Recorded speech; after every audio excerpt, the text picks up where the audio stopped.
Time management, સમયના management પર વાત કરીએ. અગત્યનો ટૉપિક છે. આમાં બે ભાગ છે.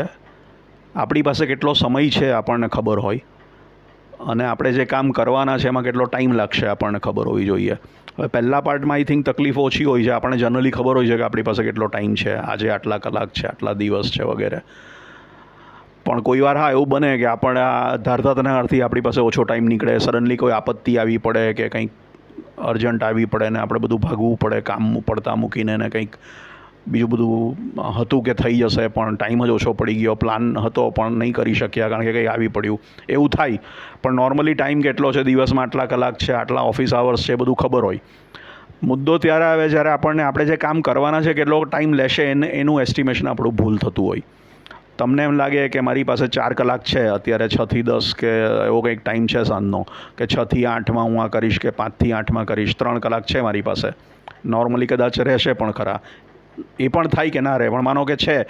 પણ તમે એક કામ ઉપાડ્યું પણ એ કામ 3 કલાકમાં થશે કે 5 કલાકમાં થશે, એમાં તમારું એસ્ટિમેશન ખોટું હશે તો પ્રોબ્લેમ થશે. એટલે તમારું એસ્ટિમેશન ને પ્લાનિંગ પરફેક્ટ હોવું જોઈએ. ધીમે ધીમે ખબર પડશે કે ભાઈ આ પ્રવૃત્તિમાં આટલો નહીં આટલો સમય લાગે છે, એટલે એ ખબર પડે તો તમારું ટાઈમ મેનેજમેન્ટ સુધરે. સિમ્પલ વાત છે. બીજી વાત, simple tools, planners, calendars, diary, to do list, આ બધા સોફ્ટવેરમાં પણ અવેલેબલ છે. હાર્ડ કોપી કાગળ પર પણ લખી શકો, ફોનમાં ને એ કમ્પ્યુટરમાં પણ કરી શકો. એટલે બધા ટૂલ્સ વાપરવા જોઈએ. એટલે એ બધાનો ઉપયોગ કરીને તમે સારું ટાઈમ મેનેજમેન્ટ કરી શકો. બીજું, ટાઈમ મેનેજમેન્ટ એક હેબિટનો પણ ઇસ્યુ છે કે જે લોકો વધારે સામાજિક પ્રાણીઓ છે, જેમને લોકોને મળવાનું, હરવા ફરવાનું, મિટિંગો કરવાનું, લોકો સાથે ટાઈમ સ્પેન્ડ કરવાનું ગમે છે, ફોન પર વાત કરવાની જગ્યાએ, કંઈક લખીને મોકલવાની જગ્યાએ, ટુ ધ પોઈન્ટ પતાવવાની જગ્યાએ ચાલો ને મળીએ, અને મળવામાં આનંદ આવે છે, વાતો કરવામાં આનંદ આવે છે, એવા સોશિયલી એક્ટિવ લોકો છે, એ લોકો ટાઈમ મેનેજમેન્ટ સારી રીતે નહીં કરી શકે. કારણ કે એમનો ટાઈમ આમાં મળવા હળવામાં, ટ્રાવેલિંગમાં જ ઘણો જતો રહેશે, અને એજન્ડા બેઝડ બહુ હોય નહીં આમાં, એટલે લાઈમ વધારે સ્પેન્ડ થાય. એટલે આ સ્વભાવનો છે. એક અંતર્મુખી માણસ વધારે સારી રીતે ટાઈમ મેનેજમેન્ટ કરી શકે, સ્વાભાવિક છે. બીજું એક બહુ મહત્ત્વનો મુદ્દો, નેટવર્કિંગ. આપણે જે શબ્દ વાપરીએ છીએ, સંબંધો બનાવવા, જેનાથી કામ લાગે છે. સંબંધો બિઝનેસમાં અને વ્યવસાયમાં કામ લાગે છે, પણ સંબંધો બનાવવા, સાચવવા, મેન્ટેન કરવા, રિલેશનશિપ ડેવલપ કરવામાં ટાઈમ ખૂબ ખાઈ જાય છે. અને એમાં પણ એજન્ડા બેઝ નથી થતું. લોકોને મળતા રહેવું પડે, મળવું પડે, એમની સાથે ટાઈમ સ્પેન્ડ કરવો પડે, મુદ્દાસર વાતો અને એવું બધું ના હોય આમાં. એટલે આવું કરવામાં તમારું નેટવર્કિંગ કરવામાં ફાયદો થાય, નેટવર્કિંગના ફાયદાઓ મળે તમને, આડકતરા સીધા જે મળતા હોય તે, પણ એમાં તમારો ટાઈમ ખૂબ ખવાઈ જાય. એટલે નેટવર્કિંગ અને ટાઈમ મેનેજમેન્ટ બે મેનેજ કરવાનું જરા અઘરું છે સાથે. એટલે કાં તો તમે કામ કરો ને નેટવર્કિંગ કોઈ બીજું કરે, એવું થતું હોય તો ઉત્તમ, અથવા તો અમુક ટાઈમ નેટવર્કિંગ કરો, અમુક ટાઈમ પેલું કરો, એવું કંઈક કરવું પડે. પણ બે સાથે કરવાનું, બંને સાથે હંમેશા સાથે નહીં બની શકે. એક ટ્રેડ ઓફ કરવો પડે, આ કરવું કે પેલું કરવું. બીજું, ક્લબિંગ કરવાની લોકોને આદત હોય છે. અહીંયા નીકળ્યો છું તો આ પણ પતાવતો જાઉં, પેલું પણ પતાવતો જાઉં. એકચ્યુઅલી મારે આ કામે હું અહીંયા આવેલો, પણ હવે રસ્તામાં આ બધું છે તો આ બી કેમ કરતો નહીં જાઉં. પ્લાનમાં હતું નહીં, પણ આ રસ્તામાં છે તો ચાલો ને આ પણ કરીએ, તે પણ કરીએ. એટલે એમ કરવામાં પેલું કામ તો કદાચ થશે કે નહીં થશે, સાથે સાથે બીજા બધા અનનેસરી કામો જે અનપ્લાન્ડ હતા તમે જોડી દીધા, અને એને કારણે તમારો બધો સમય પતી ગયો, અને બાકીના જે એકચ્યુઅલી પ્લાનમાં કામ હતા એ કરવાના રહી ગયા. એટલે ક્લબિંગ નહીં કરવું જોઈએ. ભલે લોકો, બહુ સામાન્ય ટેન્ડન્સી છે કે અહીંયાથી નીકળ્યા છીએ તો રસ્તામાં આને મળતા જઈએ, તેને મળતા જઈએ, આ બી પતાવીએ, પેલું બી પતાવીએ. હું તો એમ કહું છું કે 2 વાર ધક્કો ખાઓ. આજે આ જગ્યાએ આ કામ માટે જવાનું છે તો ત્યાં જઈને પતાવીને આવી જવાનું. આજના એજન્ડામાં આ હતું, હવે બાકીનો એજન્ડા પતાવીએ. પાછું બીજી વાર ભલે ત્યાં ફરીથી જવું પડે. આ તમને બહુ એફિશિયન્ટ નહીં લાગશે, પણ ટાઈમ મેનેજમેન્ટ માટે જરૂરી છે. ક્લબિંગ કરશો, પ્રવૃત્તિઓ ભેગી કરશો, કે અહીંયા નીકળ્યો છું તો અહીંયા એજન્ડા પરનું કામ સાથે નોન એજન્ડા બેઝ કામ બી હું એડ કરી દઈશ, તો મારું ટાઈમ મેનેજમેન્ટ નથી સુધરવાનું. એટલે ક્લબિંગને જો અવોઇડ કરશો તો ટાઈમ મેનેજમેન્ટ થશે. એફિશિયન્ટ નથી, ધક્કા ફરીથી ખાવા પડશે, ભલે ખાવા પડે. એટલે આ ઇધર ધીસ ઓર ધેટ તમારે નક્કી કરવાનું છે. બીજું, ડેલિગેશન. લોકોને કામ સોંપવાનું કરો તો તમારું કામ ઘટશે, એટલે ટાઈમ મેનેજ કરી શકશો. એટલે તમે એ જ કામ કરો જે તમારા સિવાય કોઈ નહીં કરી શકતો હોય. કે તમે જ બેસ્ટ કરી શકો એમ છો તો એ કામ તમારે કરવું, અથવા એ કામ જેમાં તમે કંઈક નવું આપી શકો, વેલ્યુ એડિશન જેમાં કરી શકો એ જ કામ તમારે હાથ પર લેવા જોઈએ. જો તમારા જેટલી જ સારી રીતે કોઈ એ કામ કરતું હોય તો તમારે સોંપી દેવું જોઈએ, તમારે એમાં નહીં પડવું જોઈએ. અથવા તમારે એટલા જ પૂરતું કે તે જ તબક્કે આવવું જોઈએ જેમાં તમે કંઈક નવો મમરોમાં ઉમેરી શકવાના હો કે નવું કંઈક વેલ્યુ એડ કરવાના હો. બાકી એ કામમાં તમારે પડવું જ નહીં. એટલે આવા બધા કામો તમે ડેલિગેટ કરશો તો તમારું ટાઈમ મેનેજમેન્ટ સુધરશે, કારણ કે તમે યુઝફુલ કામમાં જ ટાઈમ આપશો ને પેલા બધા કામો થઈ જશે બીજા દ્વારા. એટલે ડેલિગેશન કરવાનું, કાર્ય સોંપણી કરવાનું જરૂરી છે ટાઈમ મેનેજમેન્ટ ઇમ્પ્રૂવ કરવા માટે. બીજો મુદ્દો છે સિક્વન્સિંગ વર્સિસ પેરેલલ પ્રોસેસિંગ. આ એક બહુ મહત્ત્વનો મુદ્દો છે. ઘણીવાર લોકોની એક આદત છે કે ભાઈ આ પતે ને પછી બીજું, one thing at a time જ કરે. હવે એવું કંઈ જરૂરી નથી કે આ પ્રવૃત્તિ પતે પછી જ આ શરૂ થઈ શકે. અમુક વાર એવું હોય કે આ થાય પછી જ આ થાય, કે તમે બ્રશ કરો પછી તમે ચા પીશો. પણ દરેક વસ્તુમાં એવું નથી કે આ ચાલતા ચાલતા વાત પણ થઈ શકે, અને જમ્યા પછી 6 કલાકે ફૂડ પ્રોસેસ થાય તો બોડી કામ કરવાનું બંધ નથી કરી દેતું. હું બીજા બધા કામ બી ચાલુ રાખું ને મારું પેટ મારું બધું પચાવવાનું કામ બી ચાલુ રાખે. એટલે બધી જ પ્રવૃત્તિ કંઈ સિક્વન્સમાં જ થાય એવું જરૂરી નથી. એવું નથી કે તમારે કરવાનું છે. મલ્ટીટાસ્કિંગની વાત નથી કરતો હું, પેરેલલ પ્રોસેસિંગની વાત કરું છું. મલ્ટીટાસ્કિંગ એ છે કે એટ અ ટાઈમ તમે 5 કામ સાથે કરતા હો, જાણે 5 હવામાં જાદુગર બોલ ફેરવે છે એવું નથી કહેતો હું. તમારી જ સંસ્થામાં અત્યારે આ એક કામ ચાલે છે, તમે કહો કે આ પ્રોજેક્ટ પતે પછી બીજો પ્રોજેક્ટ લઈએ, પણ બીજા પ્રોજેક્ટમાં તમારે નથી કરવાનું, કોઈ બીજાએ કરવાનું છે, તો એ કેમ ના કરી શકે? અથવા આ પ્રોજેક્ટમાં તમે ફૂલ્લી ઇન્વોલ્વ નથી, તમે ચાલુ કરીને નીકળી ગયા તો તમે બીજો પ્રોજેક્ટ હાથમાં લઈ જ શકો ને, તમે ફ્રી છો, શું કામ નહીં લઈ શકો? શું કામ આ પતે એની રાહ જોવી પડે? અમુક વાર એવું બને કે એક પ્રવૃત્તિ પતે પછી જ બીજી થાય, પણ દરેક વાર એવું નથી હોતું સિક્વન્સમાં જ કરવું જોઈએ. પણ મેન્ટાલિટી એવી હોય છે કે આ પતે પછી પેલું લઈએ, આ પતે પછી આ પ્રોજેક્ટ પછી પેલો પ્રોજેક્ટ, આ ટાસ્ક પછી પેલી ટાસ્ક. હંમેશા એવું જરૂરી નથી. તમારી પાસે રિસોર્સિસ, કેપેબિલિટી બધું જ હોય છે, તમે કરો કે બીજા કરે. એટલે પેરેલલ પ્રોસેસિંગ કરશો તો ટાઈમ મેનેજમેન્ટ બહુ સારી રીતે થશે.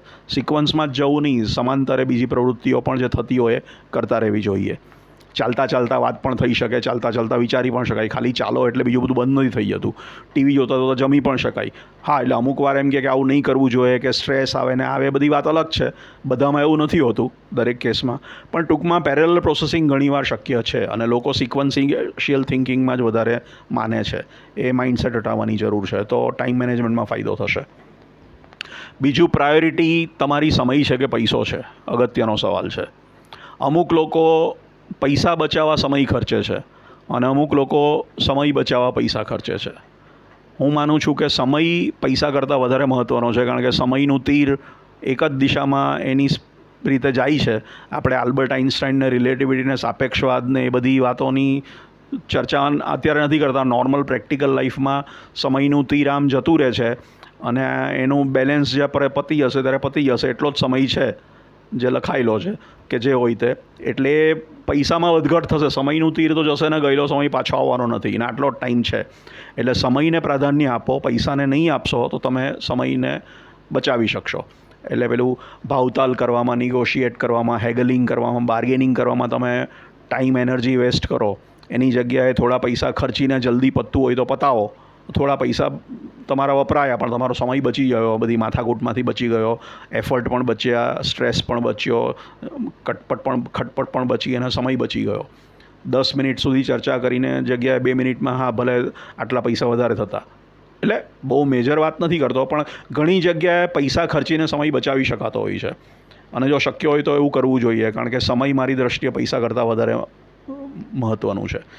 અમુક લોકો આનાથી ઊંધા પ્રકારના હોય, એ લોકો સમય મેનેજમેન્ટ નહીં કરી શકે. ટાઈમ મેનેજમેન્ટ કરવું હોય તો પૈસા વધારે ખર્ચવાની તૈયારી રાખવી પડે. એક કનેક્ટેડ ટૉપિક છે જે ડાયરેક્ટલી કદાચ એ નથી. એક તો નિયમિતતા, રેગ્યુલારિટી, પંક્ચ્યુઆલિટી, સમયસર આવવું, સમયસર ઉઠવું, સમયસર પહોંચવું. એ બીજું જે ટાળવાની વૃત્તિ છે, પ્રોક્રેસ્ટિનેશન. આ નથી કરવું, આ પછી કરશું. આ સમય મેનેજમેન્ટનો ભાગ નથી, પણ એક રીતે ભાગ છે, કારણ કે એક કોઈક રીતે ટાઈમ અને એક્ટિવિટી સાથે સંકળાયેલું છે. એટલે કહું છું, જનરલી આમાં બેસ્ટ રસ્તો છે કે જે સૌથી અપ્રિય કામ હોય એ પહેલાં કરી નાખવું જોઈએ. જનરલી આપણે અગેન હ્યુમન ટેન્ડન્સી છે કે જે કરવાના કામોમાંથી સૌથી ફાવે કે ગમે કે પસંદ પડે પહેલાં કરીએ, અને અપ્રિય અને ટાળતા જઈએ. એકવાર મન મક્કમ કરીને સૌથી ત્રાસરૂપ કામ પહેલાં પતાવી દો, પછી એટલી બધી શાંતિ થશે પછી તમે બહુ આરામથી બીજું બધું કરી શકશો.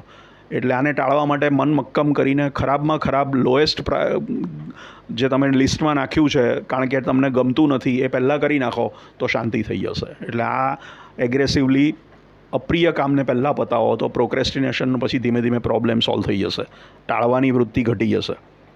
આદત પાડવી પડશે અણગમતા કામને પહેલાં ટેકલ કરવાની. બીજું, સમય જે કામ છે ને પાઇલઅપ નહીં થવા દો. ટુ ડુ લિસ્ટ બનાવ્યું છે, આજે આટલા કામ કરવાના છે, 5 છે ને 5 બાકી છે, હવે કાલ પર એના કરતાં ભલે થોડો ટાઈમ જાય પણ આજનું આજે જ પતાવી દો, એટલે કાલ પર કેરી ફોરવર્ડ કે પાઇલઅપ નહીં થવા દો, નહીં તો આજનું કાલ પર જશે ને કાલના પાછા ઉમેરાશે. એટલે ભલે આજે થોડો ટાઈમ આપવો પડે પણ નિકાલ કરી નાખો, પાટી કોરી કરી નાખો, ઇન ટ્રે સાફ કરી નાખો આજની. નહીં તો આ ઇન ટ્રે ભરાયા કરશે ને આઉટ ટ્રે ધીમે ધીમે મૂવ થશે, એટલે દબાતા જશો તમે ડુંગર નીચે. એટલે કામ એટ અ ટાઈમ એને ડિસ્પોઝ ઓફ કરતા જાઓ, એને ટાળો નહીં અને ખેંચો નહીં, કેરી ફોરવર્ડ નહીં કરો નેક્સ્ટ ડે પર. બને તો આજનું આજે જ પતાવી દો, થોડું વધારે બેસીને કે ટાઈમ આપીને, એટલે કાલે તમે ફ્રી થઈ જાઓ. બને ત્યાં સુધી એજન્ડા બેઝડ વાત કરો. મીટિંગ હોય તો મીટિંગનો એજન્ડા નક્કી હોવો જોઈએ, લખાયેલો એજન્ડાને બધાને મળેલો હોવો જોઈએ, અને એના પર જ ચર્ચા થવી જોઈએ, અને એનાથી કોઈ ભટકે તો એના ટાઈમ પર મુદ્દા પર લાવવા જોઈએ. એટલે એજન્ડા બેઝડ વાત થાય, નહીંતર પછી ટાઈમ વેસ્ટ થશે અને કામ થશે નહીં, ચર્ચા ખૂબ થશે, એજન્ડા સાઈડ પર રહી જશે અને ટાઈમ સ્પેન્ડ થશે અને વેસ્ટ જશે. એટલે એજન્ડા તૈયાર હોવો જોઈએ. પ્લસ ચર્ચાઓ બધી બુલેટ પોઈન્ટ જેવી ટુ ધ પોઈન્ટ જ હોવી જોઈએ. નિબંધો લખવાના અને રામાયણ મહાભારતને પાઠો કરવાના અને કવિતાઓ ગાવાની વાત નથી. Business meetings professional, to the point, bullet point, 1 2 3 4 મુદ્દા એક લાઇનમાં, એક મુદ્દામાં જ આવી જવું જોઈએ. એનાથી વધારે આપણે કથાઓ નથી કરવાની, ફકરાઓ અને નિબંધો નથી લખવાના. એક વાક્યમાં જવાબ આપો, એક મુદ્દો કહો, 3 પોઈન્ટમાં વાત કરો. એ રીતે બુલેટ પોઈન્ટ જેને કહે છે 1 2 3 4 ABCD, 1 2 3 4, એ રીતે જ વાત કરવાની. એ રીતે જ લખાવવું જોઈએ, એ રીતે જ બોલાવવું જોઈએ, ટુ ધ પોઈન્ટ જ વાત કરવાનું, તો જલ્દી થશે ને ઇફેક્ટિવલી થશે. પ્રોક્ટર એન્ડ ગેમ્બલ કરીને એક પ્રખ્યાત કંપનીની ખાસિયત હતી. ટોમ પીટર્સે એના best selling book in search of એક્સલન્સમાં લખ્યું છે, એક જ પેજનો મેમો બનાવવાનો. રાઇટર અંદર જે કમ્યુનિકેશન થતું હોય, રિટર્ન કમ્યુનિકેશન, ત્યારે ઈમેલના જમાનાની વાત નથી કરતો, લેખિત કાગળ પર, તો એક પાનાથી વધારે લાંબુ લખવાનું જ નહીં, કંઈ એક જ પાનામાં બધા મુદ્દા આવરી લેવાના. એટલે ટુ ધ પોઈન્ટ જ કરવાની, ફકરાઓ લાંબા લાંબા લખવાની, બુલેટ પોઈન્ટ રાખો એટલે એક પાનામાં લગભગ પતી જાય, એક પાનાથી લાંબો મેમો લખવાનો જ નહીં. આવું પ્રોક્ટર એન્ડ ગેમ્બલ જેવી પ્રખ્યાત કંપની કરતી. ટોમ પીટર્સ અને એમના સાથીદારે મેકિન્ઝીના કન્સલ્ટન્ટ્સ હતા, એમણે દુનિયાની બેસ્ટ કંપનીઓ અમેરિકાની લીધી અને એમનામાં કોમન શું છે એનો અભ્યાસ કર્યો, અને પછી એના પરથી તારણ કાઢીને ઇન સર્ચ ઓફ એક્સલન્સ નામનું પ્રખ્યાત બુક લખ્યું. એમાં પ્રોક્ટર એન્ડ ગેમ્બલની એક ખાસિયત બતાવી છે કે 1 પેજ મેમો, એટલે ટુ ધ પોઈન્ટ, બુલેટ પોઈન્ટવાળી જ વાત, લાંબી વાર્તાઓ નહીં. જ્યારે તમે મિટિંગ તમે કન્ડક્ટ કરતા હો ત્યારે તો કરી શકો, પણ ઇવન તમે કોઈ પ્રેઝન્ટેશનનો ભાગ છો, જ્યારે તમને કોઈ પ્રેઝન્ટેશન આપી રહ્યું છે, તમને કોઈ કંઈક મિટિંગમાં સમજાવી રહ્યું છે, તમને કંઈક કહી રહ્યું છે, ત્યારે પણ તમે આ કરી શકો. એ ભાઈને રામાયણ મહાભારતની આદત છે. તમે કહો કે મને ભાઈ આટલી બધી ડિટેલની જરૂર નથી, મને ખાલી 2 જ સવાલ પૂછવા છે, મને ખાલી 2 જ વસ્તુ કહો, મારે આટલું બધું ડિટેલ, કારણ કે એને ખબર નથી. એ એની રીતે એની સ્ટાઇલમાં લાંબી વાતો કરે છે અને લાંબુ પ્રેઝન્ટેશન ને 25 સ્લાઇડ બતાવશે ને પાવર પોઈન્ટ બતાવશે ને ઇતિહાસ, ભૂગોળ, નાગરિક બધું જ નાખી દેશે. આપણે કહીએ કે આપણે આટલું જ જાણવું છે, એને થોડી ખબર છે કે તમને શું જાણવું છે. એ એની સ્ટાઇલમાં કામ કરશે. તમે કહી શકો કે મને આટલું જાણવામાં જ રસ છે, અને તમે આ કંટ્રોલ કરી શકતા હો છો ઘણીવાર. એટલે તમે ઓડિયન્સનો ભાગ છો કે રેસિપિયન્ટ છો, તમે મેસેજ આપો છો ત્યારે નહીં, તમે મેસેજ રિસીવ કરો છો ત્યારે પણ તમે એ સ્થિતિમાં હો છો કંટ્રોલ કરવાની મીટિંગને. તો તમે પહેલાંને કહી શકો વ્યક્તિને, સામેવાળીને, કે ભાઈ તમારું પ્રેઝન્ટેશન આટલું લાંબુ જરૂરી નથી, મને ખાલી આ જ મુદ્દો સમજાવો, આટલા બધા ડિટેલની મારે જરૂર નથી. તો તમે કંટ્રોલ કરીને તમારો સમય બચાવી શકો છો આમાં. સૌથી મહત્ત્વનું એક જે મુદ્દો છે, જે એક કોન્ટ્રીબ્યુશન ટાઈમ મેનેજમેન્ટમાં સ્ટીવન કોવીએ આપેલું, એમની 7 habits of highly effective people નામના પુસ્તકમાં, જેમાં ટાઈમ મેનેજમેન્ટ મેટ્રિક્સ એમણે આપેલો, જે પણ કદાચ ક્યાંક બીજેથી એમણે લીધો હતો મારા ખ્યાલથી, પણ પહેલી વાર એ પુસ્તકમાં મેં મેટ્રિક્સ જોયું છે, અને બહુ સરસ મેટ્રિક્સ છે ટાઈમ મેનેજમેન્ટનું. એમાંથી આપણને ઘણું શીખવા મળી શકે. એટલે આપણે એની ચર્ચા કરશું હવે.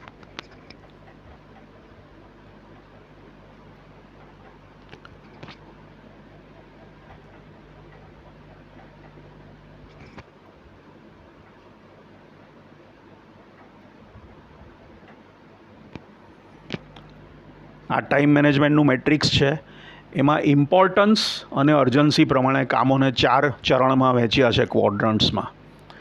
આ ઇમ્પોર્ટન્સ એટલે મહત્ત્વ દર્શાવે છે કામનું, અને આ અર્જન્સી એટલે ઇમરજન્સી બતાવે છે. તાત્કાલિક કોઈ ક્રાઇસિસ આવી, હમણાં જ કરવું પડશે, દોડવું જ પડશે એવું છે. મહત્ત્વનું હોય કે બિન મહત્ત્વનું હોય પણ કરવું જ પડે એવું છે. એટલે અર્જન્સી અલગ મુદ્દો છે, ઇમ્પોર્ટન્સ અલગ મુદ્દો છે, અને એના પર જોયું છે. તો આ પહેલું ચરણ જેમાં ઇમ્પોર્ટન્ટ પણ છે અને અર્જન્ટ પણ છે. કરવું જ પડે એટલે આમાં બહુ મહત્ત્વનું છે ને એકદમ અર્જન્ટ છે. એટલે આમાં તો તમારે કંઈ પ્લાનિંગ કે તમારા હાથમાં છે જ નહીં, રિએક્ટિવ સિચ્યુએશન જ છે. આ કરવી જ પડે, આનું કંઈ થાય નહીં. આ જે પાર્ટ છે એમાં ઇમ્પોર્ટન્સ લો છે, અર્જન્સી પણ લો છે, મહત્ત્વ પણ ઓછું છે અને અર્જન્સી પણ નથી. આને તમે સેફલી ઇગ્નોર કરી શકો, પાછળથી થશે, પ્રાયોરિટી બહુ છે નહીં, આનો ઇશ્યુ નથી. ઇશ્યુ અહીંયા છે હાઈ અર્જન્સી, લો ઇમ્પોર્ટન્સ. આ ચોથું ચરણ. કોવીના ચરણ કદાચ સેમ નહીં હોય, મેં મારી રીતે ચરણ બનાવ્યા છે ક્વોડ્રન્ટ્સ, પણ મેસેજ સેમ છે. જનરલી આપણો દિવસ આમાં જ જતો હોય છે. Daily fire fighting, day to day crisis, નાની નાની ઝીણી ઝીણી વાતો, જે ઝીણી ઝીણી બધી અર્જન્સીઓ આવે, ઇમરજન્સી આવે, ફાયર ફાઇટિંગ, ક્રાઇસિસ મેનેજમેન્ટમાં જ દિવસ જતો રહેતો હોય. એ આ ટાઈપનું હોય. બધું જ બહુ મહત્ત્વનું નથી હોતું, પણ બધું જ ડિલે થયું હોય ના થયું એટલે બધું પતાવવું પડે. આજે પતાવવું પડશે, આજે આ પતાવવું પડશે, આજે આ પતાવવું પડશે. એટલે આ બધું જ માથું ખાઈને સમય ખાઈ જતી હોય છે આ બધી પ્રવૃત્તિઓ. અને આ કી છે, આ સૌથી મહત્ત્વનું છે. Important but not urgent. Low urgency છે, ઇમ્પોર્ટન્સ હાઈ છે, એટલે આપણે આને ઇગ્નોર કરીએ છીએ. એકચ્યુઅલી જો આપણે આને ઇગ્નોર ના કરીએ ને થોડો સમય આને બી આપતા જઈએ તો ધીરે ધીરે અર્જન્સી બધી ઘટતી જાય છે. જે એનું ક્રુશિયલ જે ચાવી છે આખી સિસ્ટમની આ છે કે જે મહત્ત્વની છે પણ અર્જન્ટ નથી, એટલે ચાલે એવું છે એને ઇગ્નોર કરવાનું. એમ તો બધા કે હા બહુ કામનું છે, આ કરવું જોઈએ, પણ થશે હવે, અર્જન્ટ નથી, એટલે ટાળીએ છીએ. એને કારણે અર્જન્સી પાઇલઅપ થાય છે. જો એકચ્યુઅલી આને ધ્યાન આપતે તો અર્જન્સી ધીમે ધીમે ઘટી જતે. ફોર એક્ઝામ્પલ, આ કયા પ્રકારની વસ્તુ છે?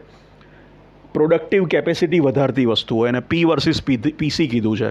પી એટલે પ્રોડક્શન ને પીસી એટલે પ્રોડક્ટિવ કેપેસિટી. ઉત્પાદક ક્ષમતા અને ઉત્પાદન કહે છે કે મરઘી સોનાનું ઈંડું આપતી મરઘી તો રોજ એક જ ઈંડું આપે, એક જ ઈંડાનું ઉત્પાદન કરે છે, ને તમારે બધા ઈંડા સામટા લેવા છે, તમે મરઘીનું પેટ કાપી નાખો છો તો એક પણ ઈંડું મળતું નથી. મરઘીની પ્રોડક્ટિવ કેપેસિટી તમે ખલાસ કરી નાખી અને પેલું ઈંડાનું પ્રોડક્શન પણ બંધ થઈ ગયું. કોઈ મશીન છે, તમે મશીનને મેન્ટેનન્સ કરતા જ નથી. મશીનને વેર એન્ડ ટેર લાગે, ઘસારો લાગે, સ્પેર પાર્ટ બદલવા પડે, ઓઇલિંગ કરવું પડે, પ્રિવેન્ટિવ મેન્ટેનન્સ કરવું પડે, એ કરતા જ નથી. મશીન પાસેથી પ્રોડક્શન ખેંચે જ રાખો છો અને one fine day machine breakdown થાય છે. મશીન બ્રેકડાઉન થાય એટલે પ્રોડક્શન અટકી ગયું, કારણ કે તમે મશીનની પ્રોડક્ટિવ કેપેસિટી પર ધ્યાન નહીં આપ્યું. એની પ્રોડક્ટિવ કેપેસિટી પર ધ્યાન આપવા માટે એનું મેન્ટેનન્સ કરતા રહેવું જોઈતું હતું. જ્યારે પ્રોડક્શનને થોડીવાર રોકીને સાઈડ પર રાખીને આ કામ કરતા રહેતે તો તમારું મશીન લાંબી લાઈફ સુધી, લાંબો સમય સુધી તમને પ્રોડક્શન આપી રહેતે. પણ તમે પેલું બધા જ ઈંડા ખાવાની લાલચમાં એને ધ્યાન નહીં આપ્યું, એટલે ક્રાઇસિસ ઊભી થઈ. આવું છે. તમે જાણો છો કે તબિયત સારી જરૂરી છે. તબિયત માટે આરામ કરવો જોઈએ, રિલેક્સેશન, એમ્યુઝમેન્ટ, એન્ટરટેઇનમેન્ટ જોઈએ, કસરત કરવી જોઈએ, મે બી રિલેક્સેશન ટેકનિક અજમાવવી જોઈએ, ચાલવા જવું જોઈએ વગેરે. પણ આ બધું અર્જન્ટ તો છે જ નહીં, એના વગર ચાલશે. મહત્ત્વનું છે, હા, તબિયત પર ધ્યાન આપવું જોઈએ, કોણ ના પડે, બિન મહત્ત્વનું નથી. પણ અર્જન્ટ ક્યાં છે કે આજે ને આજે ચાલવું જ પડશે ને આમ પ્રાણાયામ કરવો જ પડશે કે યોગ કે વોટ એવર ઇટ ઇઝ, જે તમને ફાવતું હોય તે. એટલે તમે કરશો નહીં અને કદાચ સડનલી હેલ્થની ક્રાઇસિસ આવશે, હાર્ટ એટેક આવશે, સ્ટ્રોક આવશે, તો અર્જન્સી ઊભી થઈ ગઈ, કારણ કે તમે હેલ્થને ઇગ્નોર કરી. જે લો અર્જન્સી પણ હાઈ ઇમ્પોર્ટન્સ વસ્તુ હતી એને ઇગ્નોર કરી, એટલે અર્જન્સી ઊભી થઈ ગઈ. જો તમે આને ઇગ્નોર નહીં કર્યું હોત તો તમને અર્જન્સી, એટેક અને કદાચ સ્ટ્રોક ને બધી નહીં આવતે, અથવા ડિલેથી આવતે. તો આ પ્રકારનું કામ છે આ બધું. બીજું મેં કીધું કે ડેલિગેશન કરવાનું, લોકોને કામ સોંપવાનું. હવે લોકોને કામ સોંપવાનું છે, પણ લોકોને કામ કરતાં આવડે છે? એમને શીખવ્યું છે કોઈએ? તમે કોઈને કામ સોંપવા માગો છો પણ એ વ્યક્તિને તમે ટ્રેન જ નથી કરી, એ વ્યક્તિને તાલીમ જ નથી આપી, એ કામ કરી શકે એને માટે એને લાયક બનાવ્યો જ નથી. એને માટે એને ટ્રેનિંગ આપવી પડે, શીખવવું પડે, એને માટે થોડો ટાઈમ આપવો પડે. એ બધું કોણ આપે? થશે હવે. એટલે તમે એને ઇગ્નોર કર્યું. હવે તમે એને કામ સોંપવા માગો તો પણ કેવી રીતે આપો? કારણ કે એને તમે એને શીખવ્યું જ નથી. એ શીખવવાનું જે ઇમ્પોર્ટન્ટ હતું પણ અર્જન્ટ નહોતું, તમે ટાળતા જતા હતા. તો હવે તમે ડેલિગેટ ક્યાંથી કરવાના? જો તમે એમાં થોડો ટાઈમ આપ્યો હોત તો તમે આજે કદાચ એને ઘણું બધું કામ સોંપી છે અને ફ્રી થઈ શક્યા હોત, પણ તમે એને ધ્યાન નહીં આપ્યું. આવું બધું સુથાર કરવત ચલાવે છે કે પેલો કઠિયારો ઝાડ કાપે છે એનું સાધન છે કરવત, રંદો કે પેલાનું કુહાડી. હવે બુઠ્ઠી કુહાડીથી ઝાડ કપાશે નહીં બરાબર કે વાર લાગશે, અને બુઠ્ઠી કરવતથી લાકડું પણ બરાબર નહીં કપાય ને એમાં પણ ટાઈમ લાગશે. જો તમે કરવતને શાર્પ કરી રાખી હોત, રંદાને શાર્પ કર્યો હોત ઘસીને, એ કરીને ગ્રાઇન્ડિંગ કરીને, કે કુહાડીને ઘસીને એને તીક્ષ્ણ ધારદાર બનાવી હોત તો તમારા ઝાડ જલ્દી કપાતે, લાકડું બી જલ્દી કપાતે. એટલે આ તમે તમારા ટૂલને ડેવલપ કરવાની વાત હતી. તમારી પ્રોડક્ટિવ કેપેસિટી છે, કુહાડીની પ્રોડક્ટિવ કેપેસિટી સુધરે તમે એને શાર્પ કરી હોત તો. એટલે આ ટૂલને જો તમે ડેવલપ કરવામાં ધ્યાન આપ્યું, તમે ખાલી લાકડું કાપતા જ ગયા અને બુઠ્ઠી થતી ગઈ, અને તમે એના પર ધ્યાન જ નહીં આપ્યું કે હમણાં લાકડું કાપવાનું સાઈડ પર, કુહાડી પર ધ્યાન આપો, એની ધારદાર બનાવો. એટલે પ્રોડક્ટિવ કેપેસિટી ટૂલની તમે વધારી નહીં, એના પર ધ્યાન નહીં આપ્યું, એટલે તમારું પ્રોડક્શન બી ઘટી જશે અને એમાં ટાઈમ બી લાગતો જશે. એટલે આ બધા સિમ્પલ એક્ઝામ્પલ છે જે આ ક્વોડ્રન્ટની એક્ટિવિટી છે. જે મહત્ત્વની છે, તમારો આરામ, તમારા સાધનો, તમારું મગજ, તમારી મેન્ટલ કેપેસિટી, તમારી ફિઝિકલ કેપેસિટી, તમારી ઇમોશનલ કેપેસિટી એ સુધરે. તમારા સાધનો બરાબર હોય, તમારો સંચો બરાબર હોય તો પેન્સિલ છોલી શકાય, તમારી પેન્સિલ અણીદાર હોવી જોઈએ, બુઠ્ઠી નહીં હોવી જોઈએ. એટલે એ જે ટાઈમ છે, જે કામનો ટાઈમ નથી પણ પ્લાનિંગનો ને પ્રિપેરેશનનો ટાઈમ છે, ટૂલને સુધારવાનો ટાઈમ છે, ડેવલપમેન્ટનો ટાઈમ છે, પ્લાનિંગનો ટાઈમ છે, એ બધું કર્યું હોય, જેના વગર પણ થાય છે. એટલે આપણે ટાળતા જઈએ છીએ અને વન ફાઇન ડે બધું ક્રાઇસિસ અને ડિલે કરે છે બધી વસ્તુઓ. સારું ટૂલ હોય તો જલ્દી કામ થાય, તો ફટાફટ કામ પતે. એટલે આ બધી પ્રવૃત્તિ તમે કરો તો અર્જન્સી ને ક્રાઇસિસમાંથી તમે બચી જઈ શકો. એટલે આ સિમ્પલ લર્નિંગ સ્ટીવન કોવીએ આપ્યું. ડેવલપમેન્ટલ એક્ટિવિટીઝ, પ્રોડક્ટિવ કેપેસિટીઝ, જેમાં તમારી હેલ્થથી માંડીને લોકોનું ડેવલપમેન્ટ કરવાનું ને એ બધું તમે અર્જન્ટ નથી પણ ઇમ્પોર્ટન્ટ છે એવી વસ્તુઓ પર તમે ધ્યાન આપશો તો જે અર્જન્સીઓ ઊભી થાય છે ધીમે ધીમે ઘટતી જશે અને સમય તમારા કંટ્રોલમાં, તમારી મુઠ્ઠીમાં આવી જશે. એટલે આ ટાઈમ મેનેજમેન્ટ મેટ્રિક્સ કોવીનું બહુ મહત્ત્વનું કોન્ટ્રીબ્યુશન છે એની ચોપડીનું, જેમાં મહત્ત્વનો મુદ્દો છે અર્જન્ટ બટ નોટ ઇમ્પોર્ટન્ટ. તમે urgent but not important, important but not urgent, મહત્ત્વની પણ અર્જન્ટ નહીં એવી પ્રવૃત્તિઓ પર ધ્યાન આપ્યું હશે તો તમારે ધીરે ધીરે અર્જન્ટ સિચ્યુએશનમાંથી બચશે. એ ટાઈપના કામો પણ ઓછા આવશે અને તમારું ટાઈમ તમારા કંટ્રોલમાં રહેશે અને તમે તમારા ટાઈમને તમારી રીતે મેનેજ કરી શકશો. આ એનું બેઝિક લર્નિંગ હતું જે બહુ મહત્ત્વનું છે. Thank you.